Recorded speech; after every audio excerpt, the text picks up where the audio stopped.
What the world is seeing is a new China and the new Chinese. And they're seeing what the Chinese people can accomplish when they have freedom of speech, freedom of religion, freedom of press, freedom of expression, freedom of assembly. And I think that's come about a lot through the new federal state and these other groups. That is so powerful. Our focus now, and I do believe the new federal state, if the CCP lasts long enough, will be recognized. And I think it'll be recognized in, after 2024. But our focus, 100%, is to present the new China and the new Chinese, right, every day.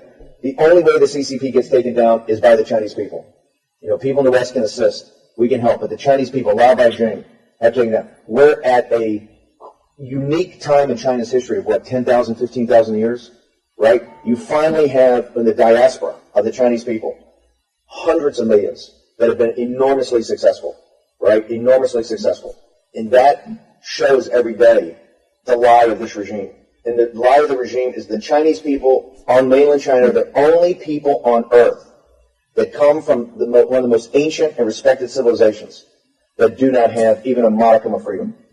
And so that is our mission. I think our mission is to focus on taking down this transnational criminal organization that has terrorized, victimized, and brutalized the Chinese nation and the Chinese people. If we do that, the new federal state will act as almost like a government in exile to present going forward what the new program is. And that's why, listen, I have the greatest respect for Miles, but I continue to say that's why I think Miles is the George Washington of a new China.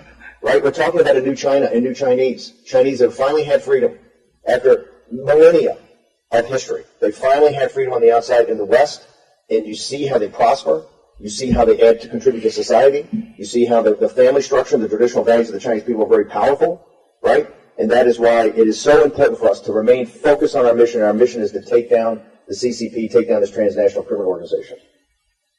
Steve is absolutely right. Ultimately, it has to come from within China to take down the CCP. But, as we know, one of the most famous expressions in China, one spark can create a prairie fire.